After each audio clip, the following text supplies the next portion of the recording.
And this is my great pleasure in this nice evening to open, actually for the first time, because we will open for 2 times, this nice educational program, which is already a very strong tradition here on the Black Sea coast, gathering young and junior and senior neurologists and neuroscientists, I would say from all over the world, for the 9th time. This is the 9th year since we are working together, and this is my great pleasure to acknowledge that I have here near me founders of this important International School of Neurology. I mean Professor Sharma, who's the great eminence of Uppsala University Neuroscience Department, high acclaim scientist all over the world. And we have been together since the very beginning, and this is a great honor and pleasure. And this is also my outstanding pleasure to acknowledge the presence of Professor Laurențiu Popescu, who joined us along the way in this ambitious program. And I have not too much to say about him because his overwhelming career is self-explanatory. He is the father of telocytes, and you will learn along the way what telocytes are good for, and that telocytes are the engine of regeneration in all tissues. And also we have with us Professor Stephen Schaper from Padova University, an eminent personality in the field of neuropharmacology, and also a very good friend of us who joined this program since a couple of good years. So having said so, and acknowledging that in this evening, unfortunately, we are not completely all together here because some of the participants are still on the way due to some delays, we'll get a chance to reassure and to speak about our roots and beginning tomorrow morning when we'll start the program, and we'll strongly open our week of scientific activities. But I would like to say that there is a tradition to have this interdisciplinary session here, which is an important starting point for our program. And just for the sake of this good tradition, we have put a lot of basic research to have a good start for the clinical aspects and to create the famous bridge between basic and clinical research based on translational paradigm. So this is my great pleasure to hand over to the chairmen of this session, Professor Laurențiu Popescu, Sharma, and Professor Stephen Schaper, for the next couple of hours, I would say 1 hour and a half or so. Thank you very much, and having said so, I will just invite you to go ahead with the first introductory session.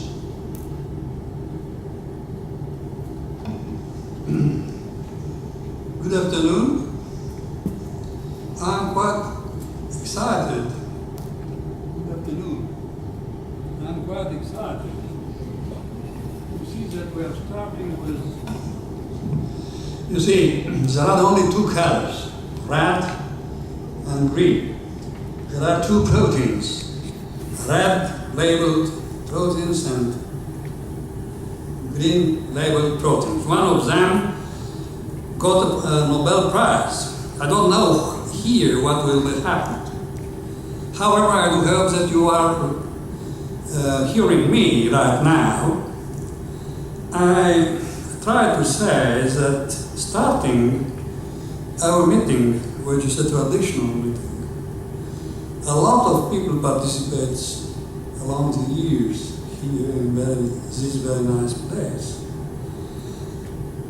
The title being Advances in Neurofundamentals. when you hear such a title, Advances in Neuro Fundamentals, you should be very, very interested. Therefore, I'll suggest don't neglect whatever three speakers will say. I'm going now to introduce one of the kings. No, not at all. No, but Sweden has a king. One of the kings of neurodegeneration and neurorehabilitation with a long list of publications and performances. He will concentrate today was titanium oxygen nanowire delivery of cerebralism enhances neuroprotection in traumatic and concussive brain injury. Is absolutely a new approach, and I'm really very curious. Professor Sharma, please.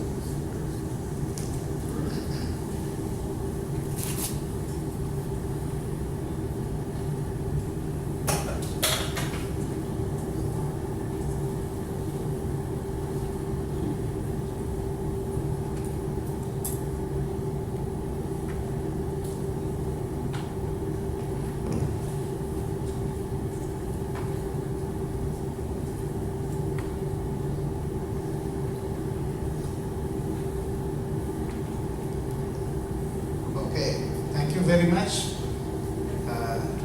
Rafi, and for providing me this opportunity.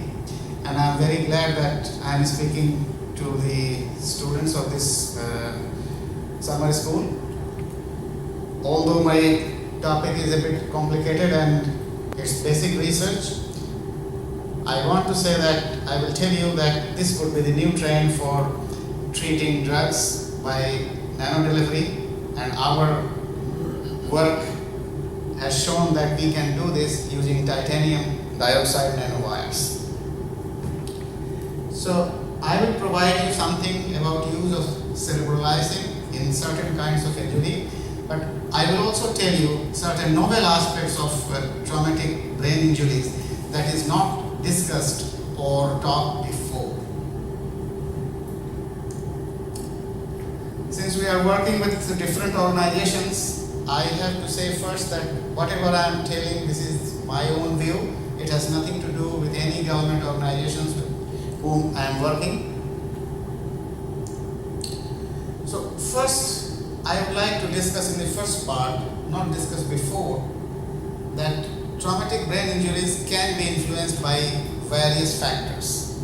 And some of the important factors are the temperature surrounding you. So this cold and hot environment can influence brain injury. That's the first message I am going to give you. The second message will come after that, and this is a joint research work with various organizations. When I tried to did my thesis in 1982, long ago, from an Indian university, this is nowadays one of the leading university in Asia. It's called Banaras Hindu University. Hindu means universal. It has nothing to do with any kind of religion. Then I was thinking that how our brain functions are influenced by small things like stress, temperature. So this is still going on. The work is still going on. And then I replicated cellular structure in Uppsala University as late as 1999, in which we have studied hyperthermia and heat as an important modulator of different kinds of brain functions. So being a cold country, we have studied about heat. So now this is time to study the effect on cold that is not very well examined before. Obviously, my main point of focus is blood-brain barrier that is largely residing in the cerebral capillaries. They are different than normal capillaries, and therefore we focus all our investigations around this microvessels within the brain, because this is the key for various kinds of diseases. This only shows that when any capillary is leaky, it can influence not only the extracellular environment neurons as well as glial cells as well. So this is very important aspect. This vocabulary is non-neural cells. I believe you know that brain is composed of neural cells as well as non-neural cells. Can you tell me any non-neural cells in the brain? Well, we have glial cells, they are not neuron, and of course endothelial cells, they are also present in the brain. And what we believe that any kind of CNS insult, central nervous system insult by neurological injury, disease, it will influence this barrier, making many changes like gene expression and all leading to cell death. This is our theory. We are still working on that, trying to understand. And concerning the blood-brain barrier, I will show you this classical picture from Milton Brightman, who injected lanthanum that is as small as 12 angstrom in diameter, and it was stopped here at the tight junction. So this is the anatomical basis of blood-brain barrier. Whenever we have disease, any kind of neurological disease, this is open, wide open. Not only these tight junctions, but also the membrane functioning also. This we tested in our laboratory in Uppsala University, and we also injected lanthanum in the right spinal cord, and you can see in normal cases this is very tight. Then the question is how environmental temperature can affect our brain function. Of course, everybody knows that cold is not good, although sometimes you like it. Some people like it hot, but it also influences brain function. I have summarized some of the examples where the temperature has been shown to influence the barrier, both cold and hot. There is also one of the theses from United States. They were talking about high altitude and warfare, because you know many places are very cold and our soldiers are engaged there, they can get brain injury there. So both cold and hot is not good for the injury. So this is one of the example, and though the mention here is this Kargil conflict, this is very near to this Kargil is in India, in high altitude in Kashmir, but it is also true for Canada and many other cold places. You are more familiar than me. So these are the symptoms of brain injury. Normally there is very less chance that people get survive, and there are certain causes I am listing here. That what are the causes of principally brain injury? They are obvious. This is the condition in a dusty, hot environment in different parts of the world when our soldiers are trying to keep our borders under control or fighting others' war. These are also other situations in cold environment where soldiers are engaged and they get injured. This is also another aspect where our soldiers are breathing many kinds of nanoparticles and also in hot and cold environment, but I will not discuss this in this talk. So we developed certain kinds of models, although no rat model or animal model can replicate human situations. But according to literature and our investigation, we have one concussive head injury model in which this weight is dropped over the skull and it produces counter to injury because the left side is much more damaged. Here no skull is open, so that is concussive head injury. Very similar to that occurs when some blunt object put on your head, but your head is not, the skull is not fractured. The other situation is that like a stab wound, you open the skull and put an incision here and study the changes in both sides. Our laboratory since 20 years was interested that any injury you can make one side, the other side cannot be remain aloof, it will also be changed, and this we have shown that is also not very well discussed before.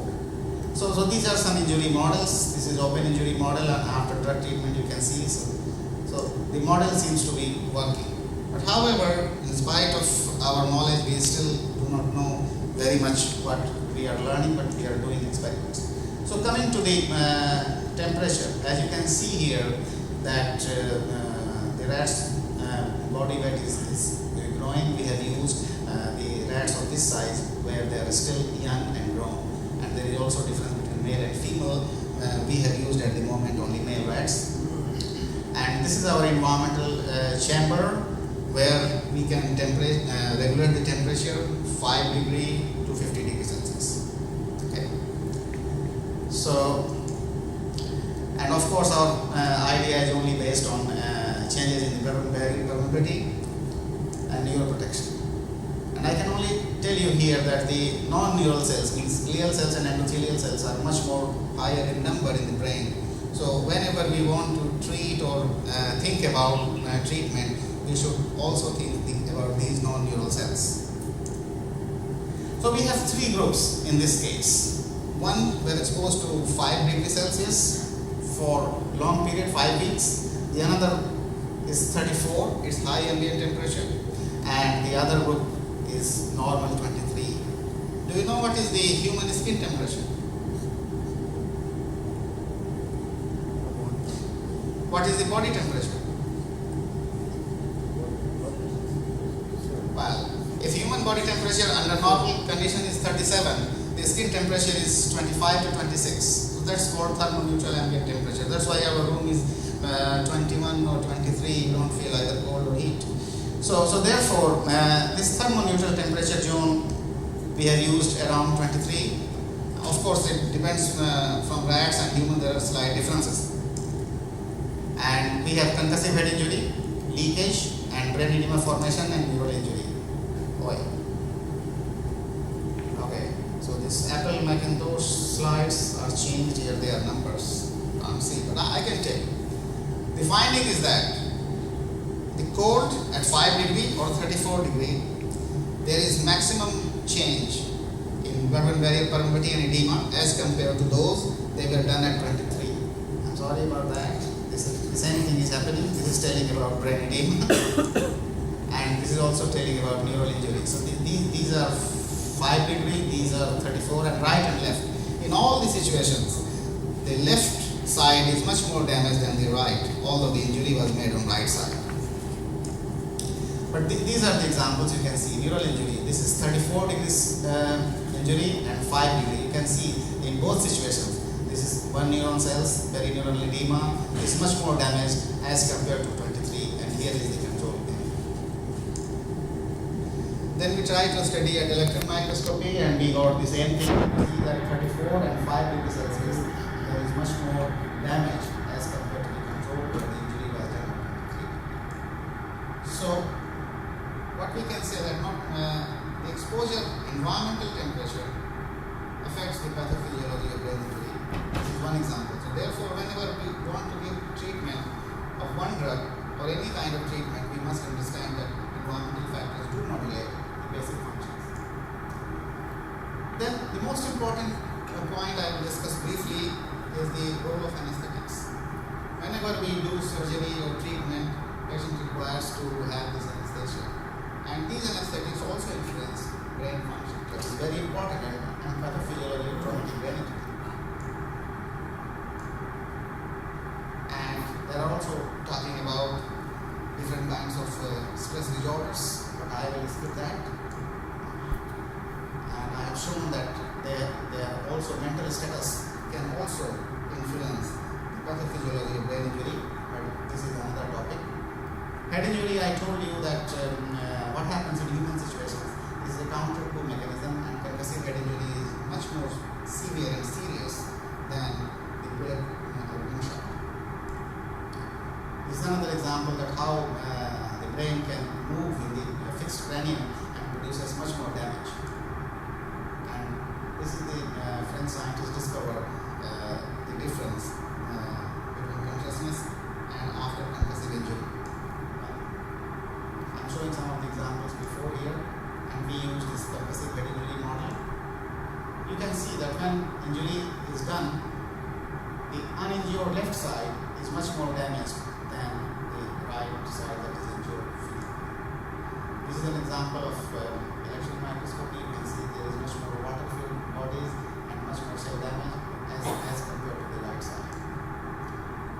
Then there are certain literature that how anesthetics can influence brain function, and this was published in 2014. Adverse effects of inhalation of anesthetics on the developing brain. So,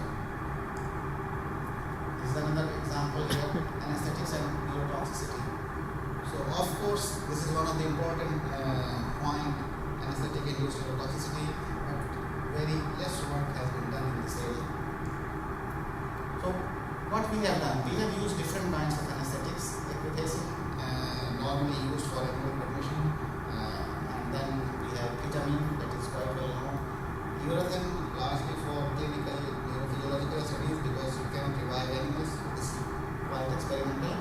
And then ether, not used anymore, but still, and then pentobarbital. What you can see after making injury, that this is the leakage of Ivan's fluid. These ether and pentobarbital were worst, means much more higher level of Ivan's fluid permeation can be seen after same kind of injury as compared to these three different anesthetics. The same thing happened with rainwater content. These two anesthetics were very bad.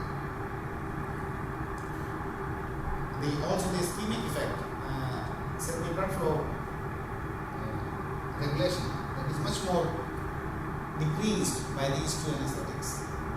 And also you can see that example Eforie, left and right, but you compare with others, pentobarbital, you can see the same group having much more cellular damage. And this is urethane. Urethane is quite good, but it is only experimental. You cannot use it human.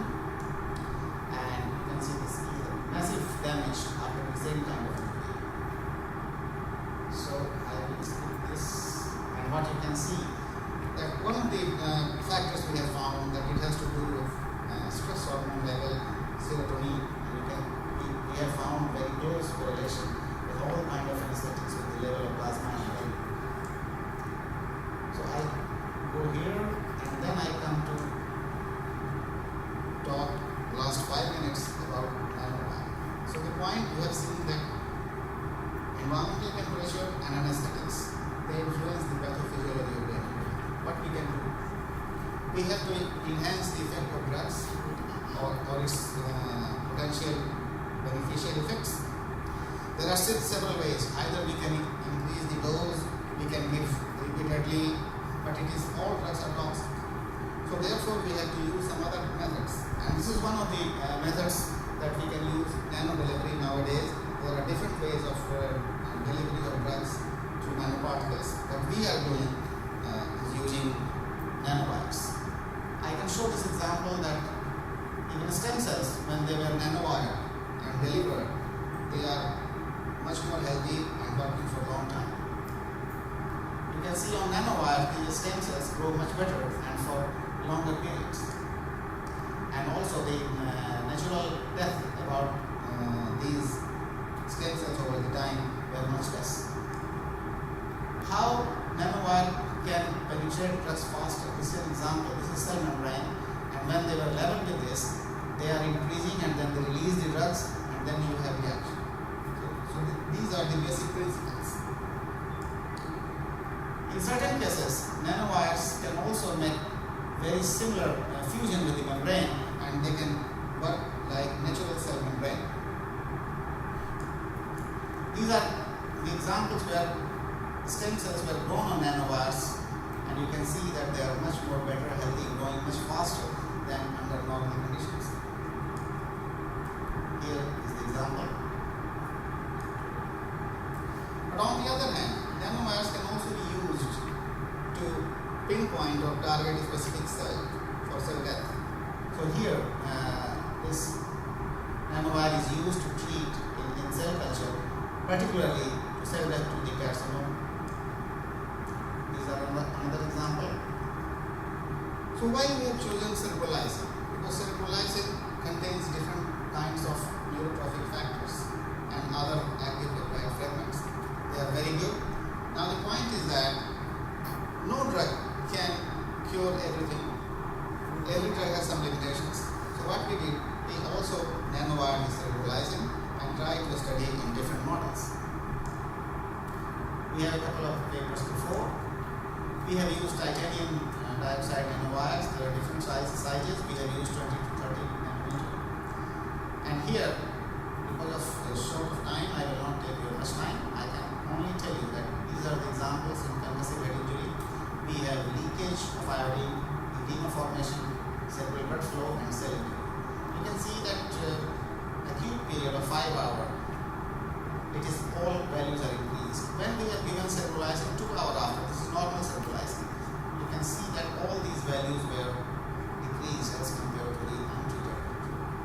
But when we have given nanowire cerebralizing 2 hours after, you can see that these values are even much better than the cerebralizing alone. Okay. So the point is that you can make the same drug under same condition much more effective if you deliver using nanowire. The mechanisms we still don't know, but what we believe that the binding of the drug with nanowire is for long lasting, and also this metabolism of the drug will be very slow. This could be one of the possibilities. The second thing is that we have given in open brain injury, the model I have shown you. Here you can see that cerebralizing alone is doing better, and also nanowire cerebralizing is much more efficient.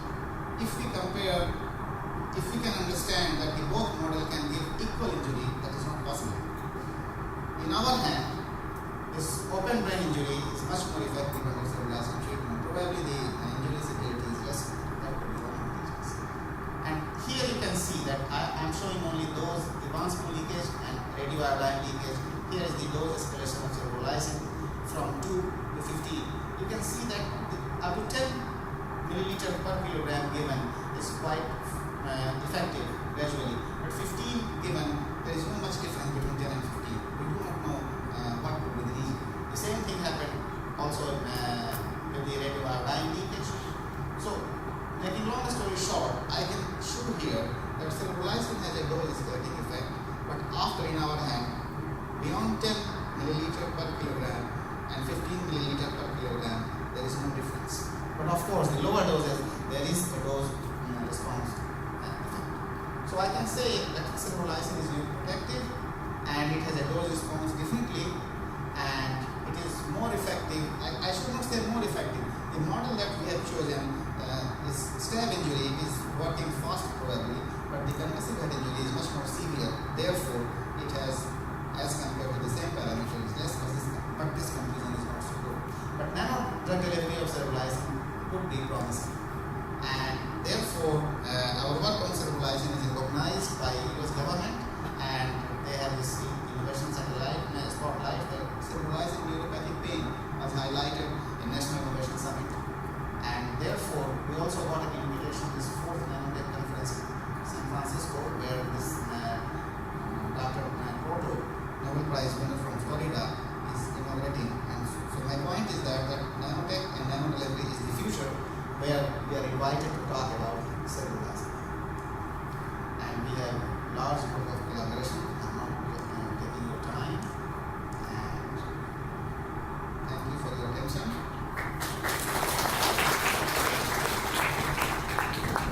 I really expect some questions from the students.